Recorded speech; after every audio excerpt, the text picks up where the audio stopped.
एक राजा था और वो ऐसा मेहमान खाना बनाना चाहता था जो सारी दुनिया में और किसी के पास ना हो। उसने कारीगर बुलाए और कहा कि मैं एक ऐसा मेहमान खाना बनाना चाहता हूं जिसके साथ का मेहमान खाना सारी दुनिया में किसी राजा के पास ना हो। दीवारों में सोने की दीवारें, हीरे जवाहरात जो भी लगा सकते हो लगाओ, लेकिन एक अजूबा, एक ऐसा जो और कहीं ना मिल सकता हो, ऐसा मेहमान खाना बनाओ। बन गई दीवारें, हीरे जड़ दिए गए और फिर उन्होंने पलंग बनाना था। फिर राजा के पास आया कि पलंग कैसा बनाना है। उन्होंने कहा कि सोने का पलंग, हीरे जवाहरात जड़ के बनाना है।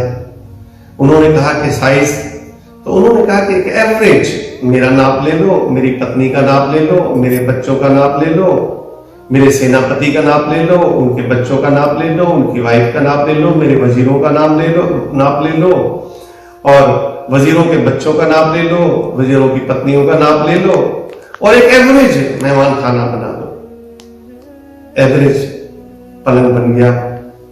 फिर मेहमान आता था, उसकी बहुत इज्जत होती थी, वेलकम होता था। जब वो आता उसको भोजन 36 भोग दिए जाते और फिर वहां से उसको मेहमान खाने में लाया जाता।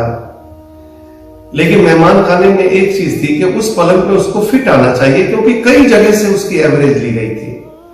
वहां उन्होंने 15 पहलवान रखे हुए थे। अगर पतला हो तो उनको प्लास से पकड़ पकड़ के खींच के उस पलंग पे लाके और उसमें कीले ठोकी जाए। मोटा हो तो या इस तरफ से काटा जाए या दोनों तरफ से आधा आधा काटा जाए।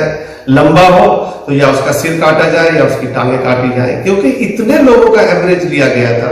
उसमें फिट आना ही चाहिए और अगर फिट नहीं आता है तो मेहमान का कसूर है। इस तरह जो भी मेहमान एक बार आता वो दोबारा लौट के तो कभी जाता नहीं वापिस। मेहमान आने बंद हो गए। राजा की समझ में नहीं आया कि इतना अच्छा मेहमान खाना बनाया और मेहमान आने क्यों बंद हो गए।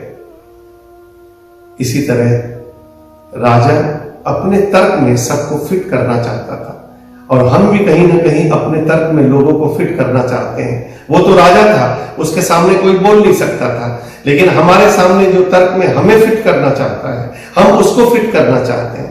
और यही एक झगड़ा सारी दुनिया में चल रहा है कि हम कहीं किसी और को फिट करना चाहते हैं और वो हमें फिट करना चाहता है और ऐसे ही आपस में चल रहा है।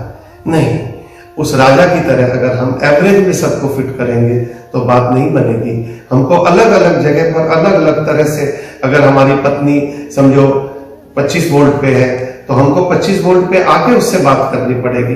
अगर कोई रिक्शे वाला, कोई स्कूटर वाला अगर 10 वोल्ट पे बात कर रहा है तो हमको भी उसके साथ 10 वोल्ट पे आके बात करनी पड़ेगी। लेकिन एक एवरेज में हम सबको बैठाते चले जाते और बैठाते चले जाते और बैठाते चले जाते तो उसमें कोई भी हम कहीं पर भी हमारी रिश्तेदारी, हमारे संबंध नहीं बनते हैं। संबंध बनाने हैं तो अलग अलग बोर्ड पर अलग अलग आदमियों से अलग अलग तरह की बात करनी होगी, तब जाके हम अपने अच्छे संबंध सारी दुनिया में बना पाएंगे। धन्यवाद।